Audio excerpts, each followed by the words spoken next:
Hello, friends. Hope you're doing well today. Okay, so thus far we have I've been reading this book from this book, The Voyage of Captain John Saris to Japan, 1613, edited by Sir Ernest Mason Sato, although it doesn't say edited on this front cover. And it's Hakluyt Society, which still exists, by the way. I'll put a link in the description. And we've got this lovely boat here, which says it's got Victoria written on the on its side, which I suppose, well, of course, it means victory. Um, but I think the Hakluyt Society is certainly older than the Victorian era, from what I understand. Um, so today, having completed Sir Ernest Sato's introduction, which was quite lengthy, how many pages was it? Something over 70 anyway. Looks like 87 Roman numerals anyway. I want to read from the main text, which is actually what Saris himself wrote. Um, Here is Sir Ernest over my left shoulder, by the way. It's probably a bit blurred. So I want to read from the main text, and we'll see how we go with that. But before I do that, I would like to share something which is at the back of the book. And it is this rather interesting map at the very back of this of the book I was just showing you, which is Linschoten's map of the Eastern Seas. And what's interesting about it, this is a scan which I've done, and it's of course not perfect, especially the central part is not scanned terribly well. But this is a rather inaccurate map, as anyone can see, really. Can you find Japan in this map, first of all? Uh, well, it's top left corner, up here on the top left. This is Japan. Um, Korea is shown as an island. Uh, we've got China here, or part of China, Chine Pars. We've got the Chinese Ocean. We've got the Philippines in the middle of the map.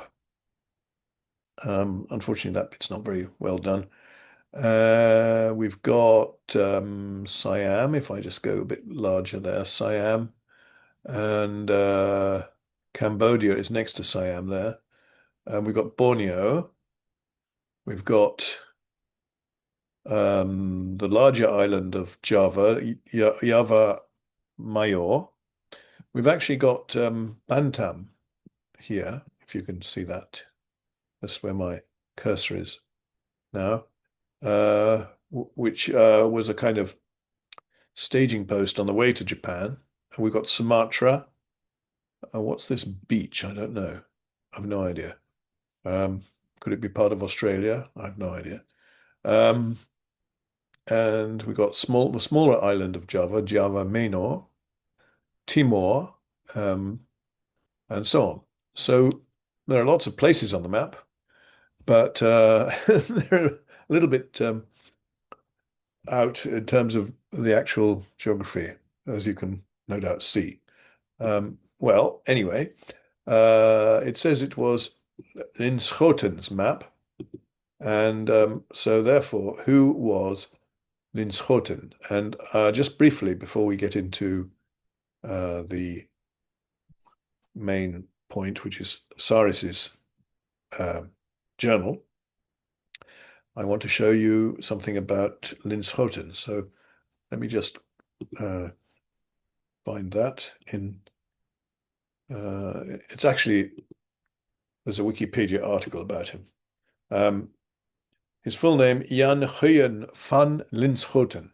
Sorry for any Dutch speakers, if that's not quite right. 1563 to 1611, a Dutch spy, merchant, traveller, and writer. Travelled extensively along the East Indies regions under Portuguese influence, etc. And here is a portrait of this man. Whoops, sorry. There's even a village of, oh dear, where have I gone? Go back, yeah, okay. And so you can read all about him there. And I'm sure he led a fascinating life. And it just shows you the kind of level of knowledge there was of cartography in the East, or mapping, should we say. Good. So I thought that would be of interest before we started on Saris. And of course, Saris would probably not have had much better in the way of maps than Linschoten. So interesting. So next, let's share. There we are. This is the start of Saris's journal, the blue book I was just showing you. And this is a quotation from Purchas, his Pilgrims. Here first we present unto you the East Indies made westerly by the illustrious voyage of Captain John Saris, who, having spent some years before in the Indies, by observations to rectify experience and by experience to prepare for higher attempts, hath here left the known coasts of Europe, compassed those more unknown of Africa from the Atlantic to the Erythraean Sea, and after commerce there, tam Marte quam Mercurio, compasseth the shores and pierceth the seas to and beyond all just names of Indian and Asia, penetrating by a long journey the islands, cities, courts of the Japonian Empire. There settleth an English factory, and after safe return is ready to render thee the pleasure of his pain. And why stay I thee any longer?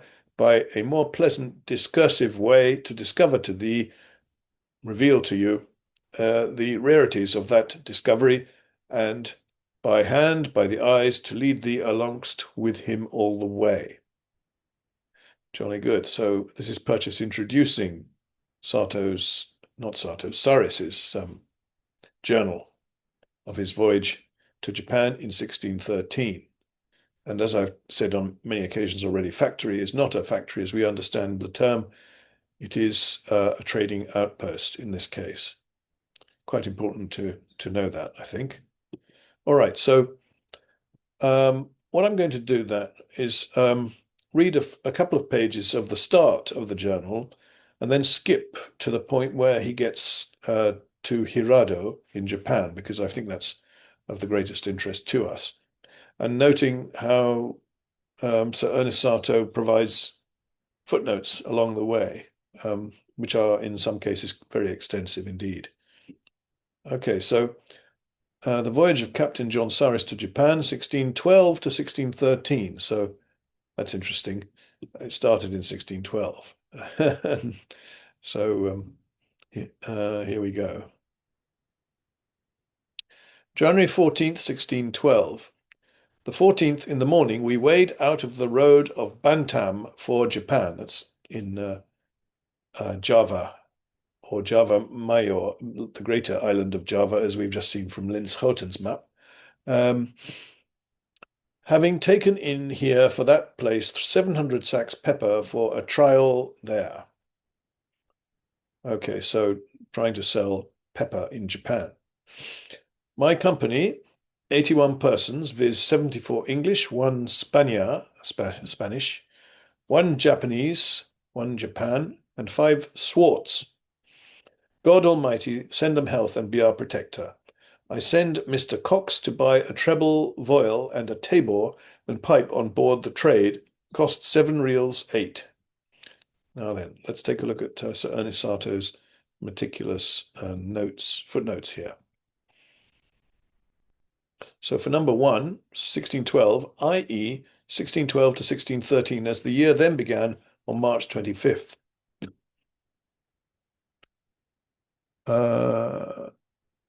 Okay. The Gregorian calendar was adopted in England in 1752, September the 3rd being called September the 14th. Okay.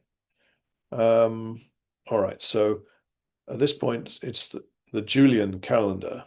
And in the Julian calendar, January 14th, 1612 is therefore sometime after March 25th, in the Gregorian. Is that correct? Is that how we are to understand that? Okay. Swartz, number 5, Swartz is given the footnote blacks by Satow.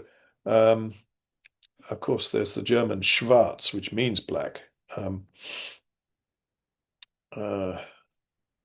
right. And then number 3, Mr. Cox, afterwards Cape merchant of the English factory established by Saris at Hirado.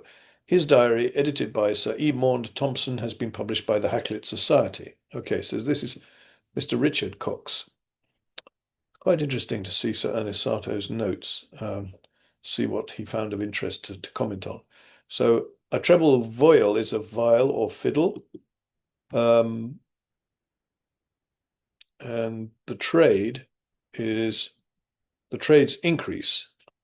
Flagship of Sir Henry Middleton, general of the 6th voyage, leader of the 6th voyage, the 6th voyage of the East India Company. Yeah.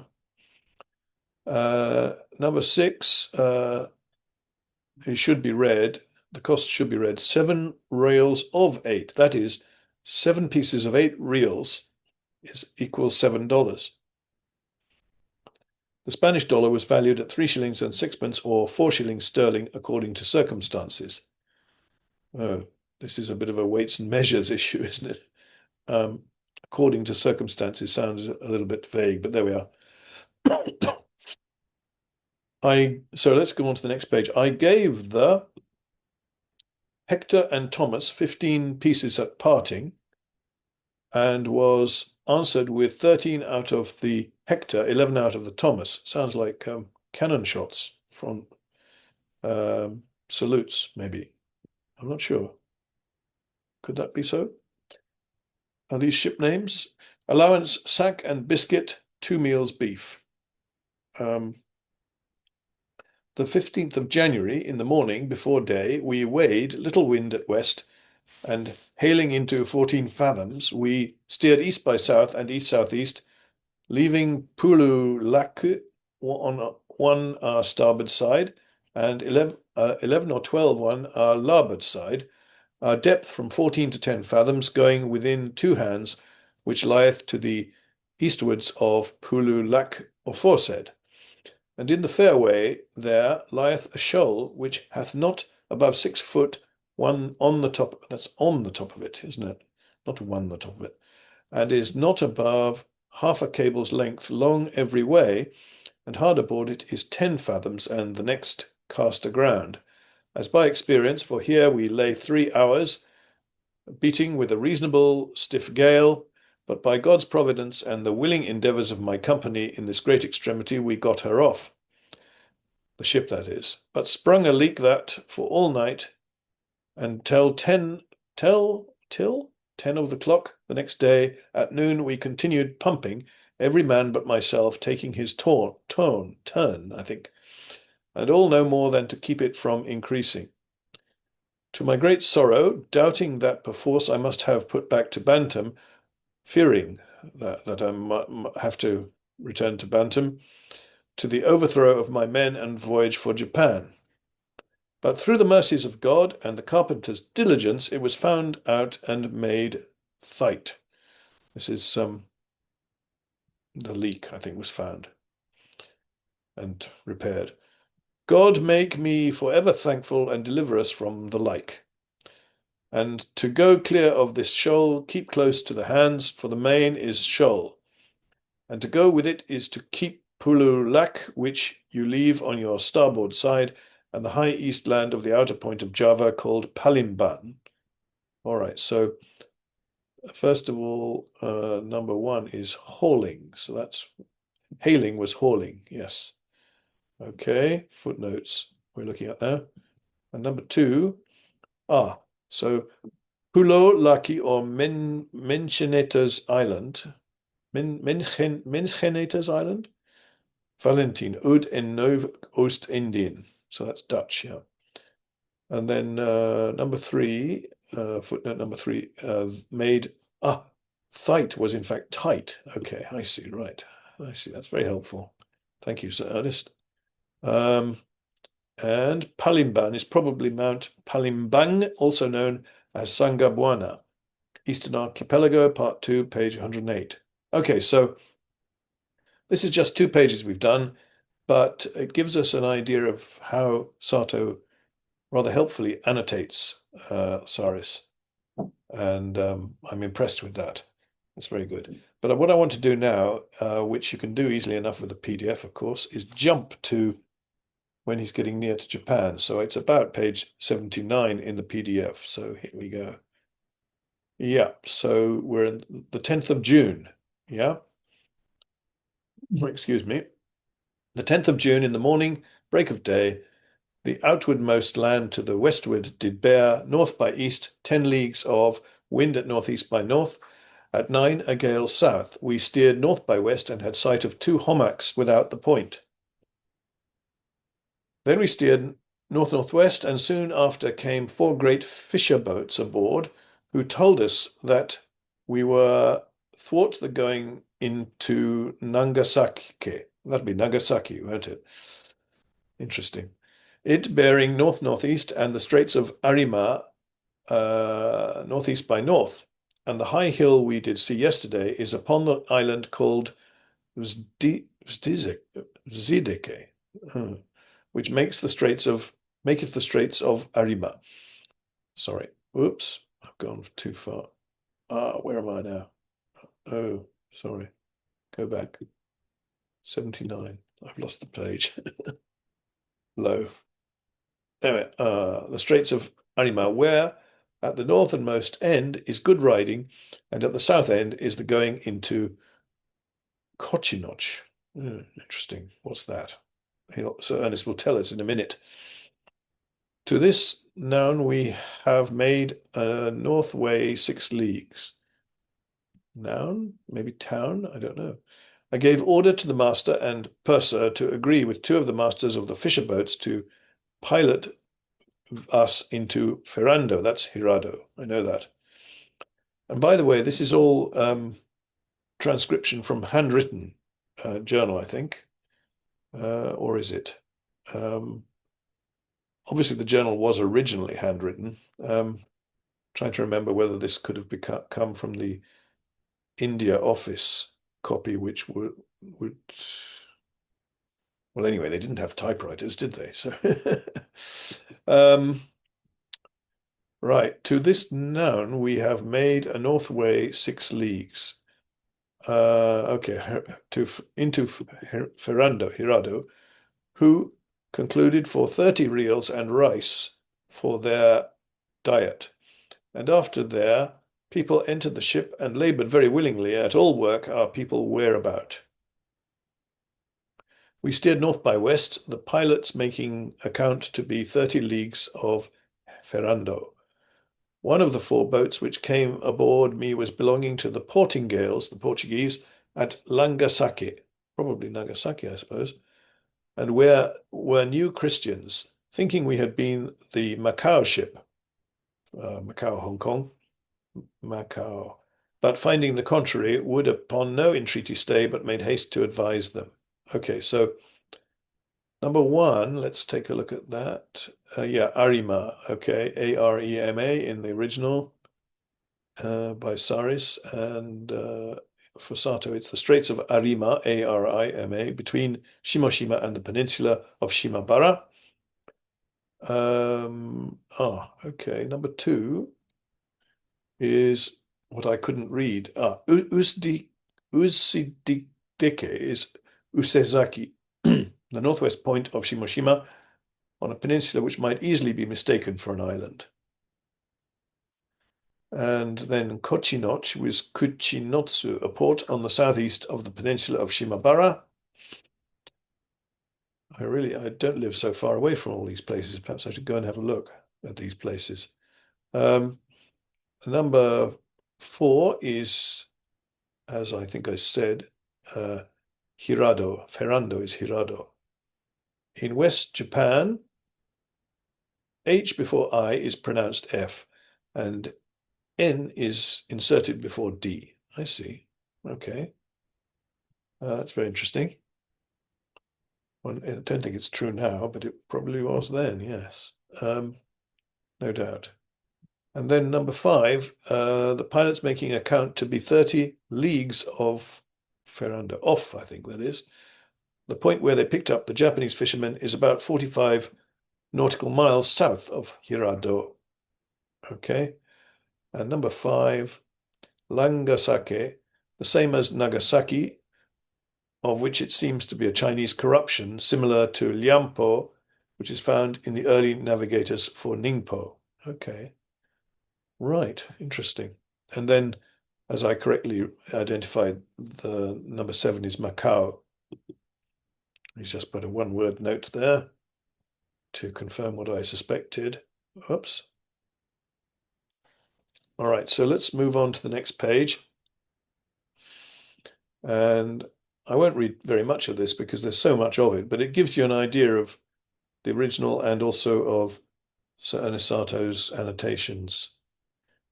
Allowance sack and biscuit, 1 meal beef, 1 meal oatmeal with oil. The 11th June, about 3 o'clock in the afternoon, we came to anchor half a league short of Ferrando, Hirado. The tide spent that we could not get further in, so it was low tide. I caused 1 piece ordnance to be shot off at anchoring, it being the custom, as I am informed by the naturals, so to do. So he fired a cannon, 1 cannon. And soon after I was visited by the old king called Hōin Same and his nephew Tone Same, at present governor of the island under the old man aforesaid his grandfather. They were attended with 40 boats or galleys, rowed some with 10, some with 15 oars on a side. When they drew near to the ship, the king commanded all, but the 2 wherein himself and his nephew were, to fall astern, and they only entered the ship, both of them in silk gowns, girt to them with a shirt, and a pair of breeches of flaxen cloth next to their bodies. Either of them had 2 katans, that would be katana, I think, or swords of that country by his side, the one of half a yard long, the other about a quarter. They wore no bands. The foreparts of their heads were. Okay, so now we look at the notes by Satow. So Hōin Sama is Hōin, number 1.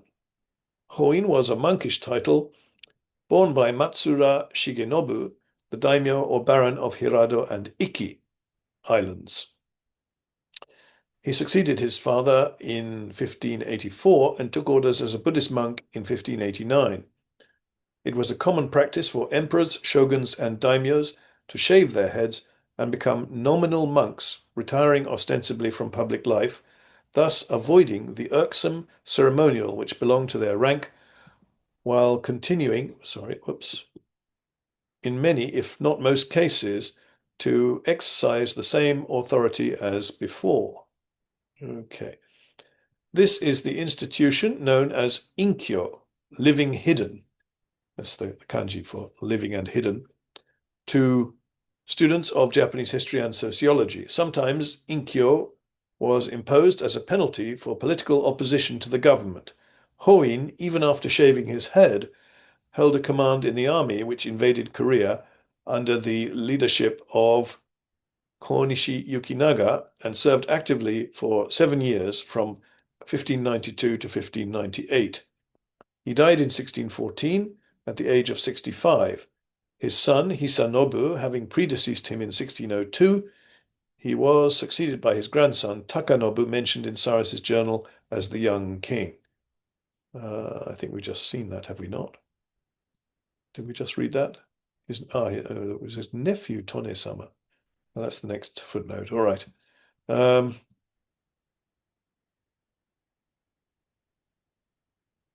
names of his brothers were Nobusada and Sanai Nobutoki.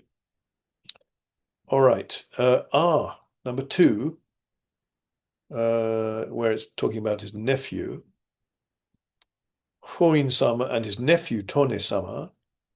And footnote number 2 by Sir Ernest says, Nephew, Old English for grandson. Okay. Tone-sama is a corruption of Tono-sama, which is not a personal name, but is equivalent to his lordship. Got it. Okay. Indeed it is. Number 3, where I said katans, I said it was katana, and I was right. Japanese katana, the ordinary long sword of the country. Katana is a sword or a blade.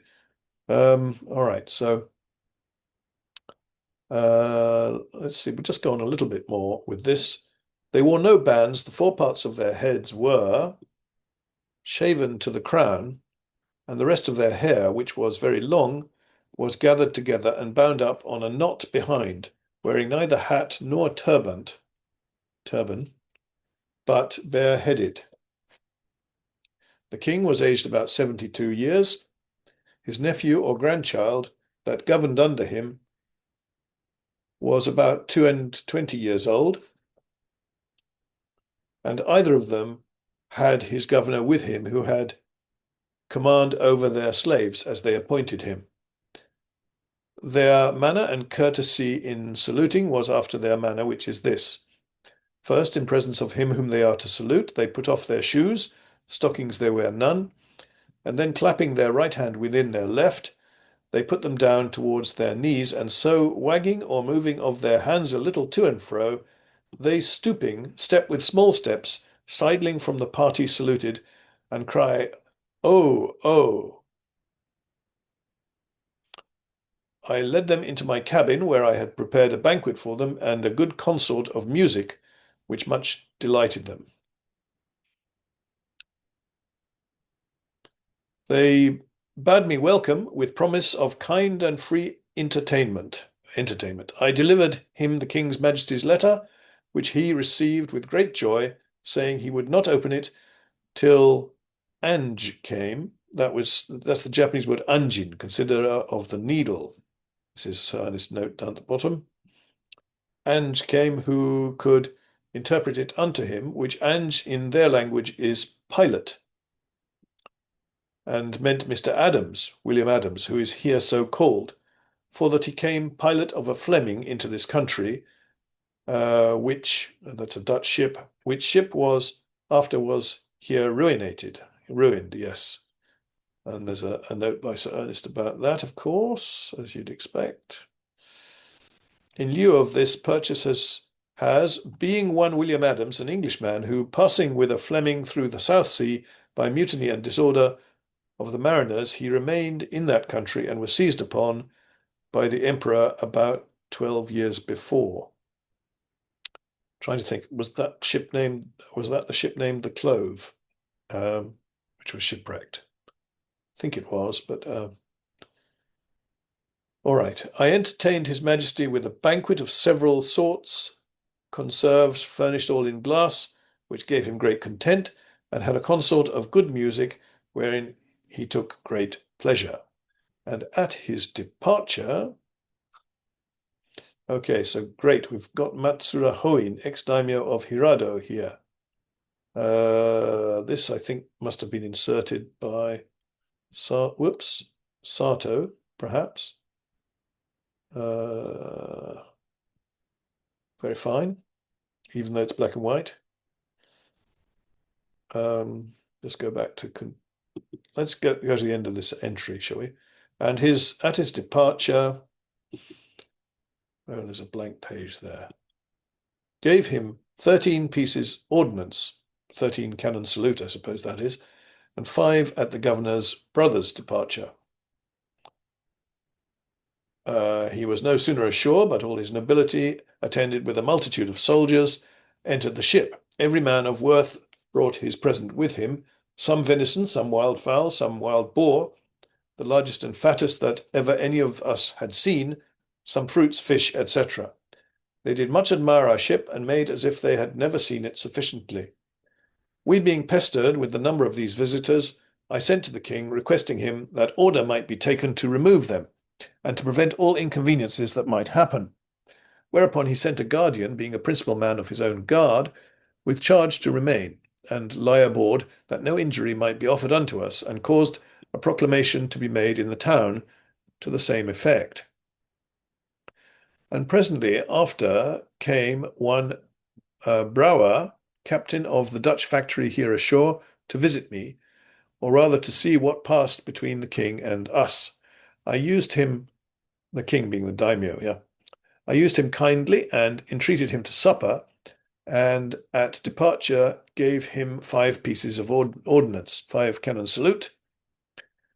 The king sent to 2 men of account to lie aboard, that no injury were offered us, who I caused to be well accommodated. I writ to Mr. Adams at Edo, Tokyo, as we know it now, which by King Hōin, so the daimyo Hōin, was with all speed sent away unto him, the copy whereof is extant, allowing sack and biscuit, 2 meals rice with oil. So Brouwer is Henrik Brouwer, who had succeeded Jacques Spex as head of the Dutch factory at Hirado in 1613. And number 2, Purchas's version is as follows. So the same night, Henrik Brouwer, captain of the Dutch factory there, came aboard to visit me, or rather to see what passed betwixt the king and us. I did write the same day to Master Adams, being then at Edo, which is very near 300 leagues from Hirado, to let him understand of our arrival. King Hōin, the daimyo Hōin, sent it away the next day by his admiral to Osake, that's Osaka, the first port of note upon the chief island, and then by post up into the land to Edo, giving the emperor likewise to understand of our being there and cause thereof. So that's the Purchas version.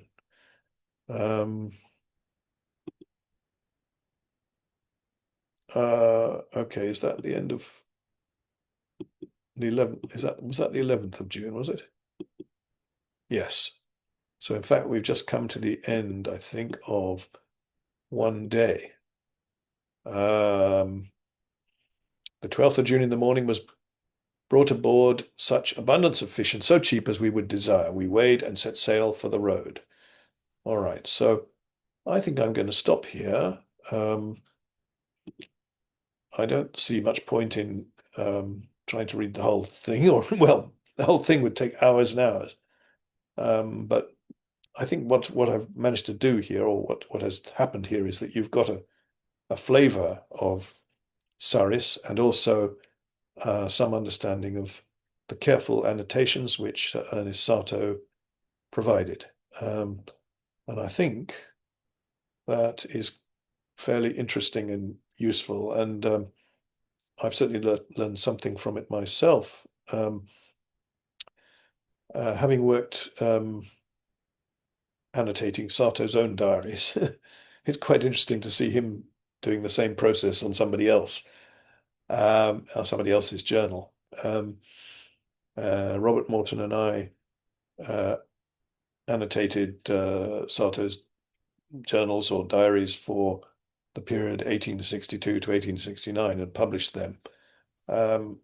And yeah, I'm sure that we went through similar processes in that exercise. Good. Well, I think I will leave it here. Thank you very much if you've been following this far, and I'll see you in the next one. Thank you and goodbye.